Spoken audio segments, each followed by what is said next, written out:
Assalamualaikum warahmatullahi wabarakatuh.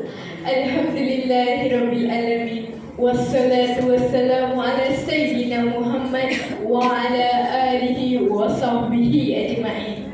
Apa khabar sahabat semua? Sihat ke? Macam nak makan hajat? Sihat ke?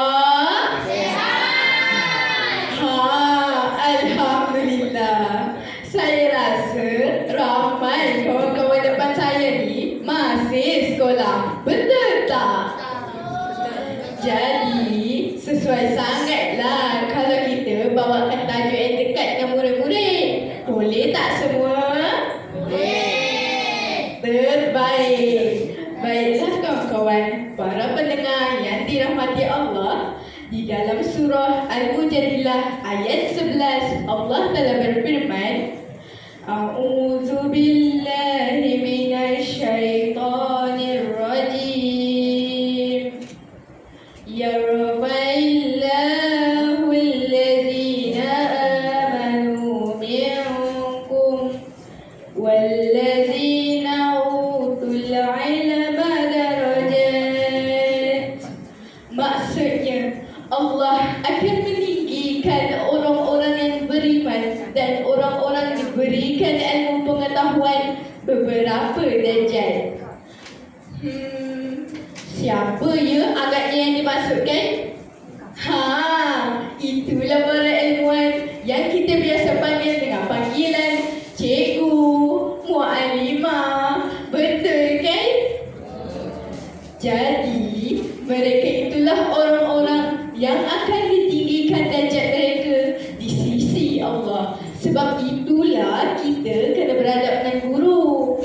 Imam Ahmad ada meriwayatkan Rasulullah sallallahu alaihi wasallam pernah bersabda, Laisa minna man lam yujilla kabirana wa yarham saghirana wa ya'rif li'alimina.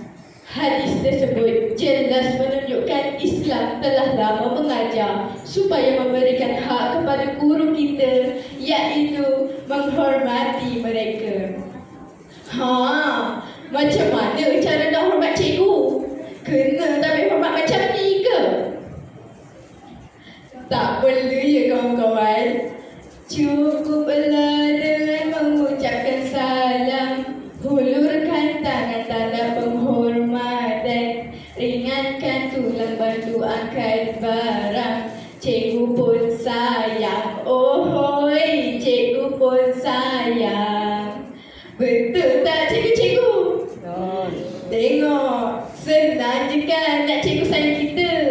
Bila cikgu sayang, maka mudahlah kita mendapat keberkatan ilmu.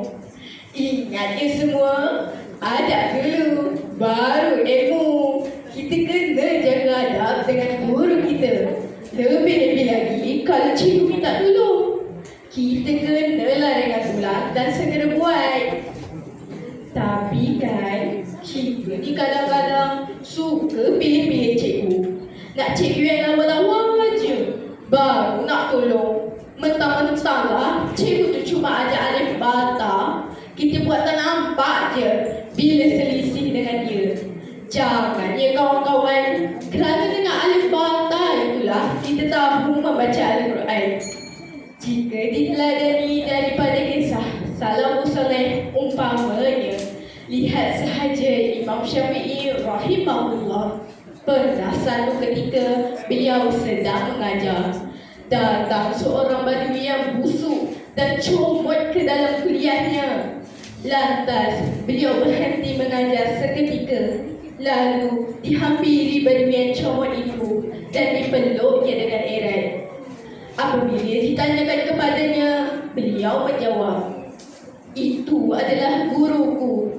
Kerana dengan ilmu yang sedikit itu, aku mampu menyiapkan kitabku. Allahu Akbar. Begitulah hormatnya ulama dan ilmuwan Islam terdahulu. Kalau suatu hari nanti kita dah kaya, berpangkat besar, jangan sesekali kita lupa pada guru kita Tanpa mereka, kita tidak akan mampu capai apa yang kita ada hari ini. Ingat, hormati mereka, nescaya hidup bahagia. Sekian, terima kasih.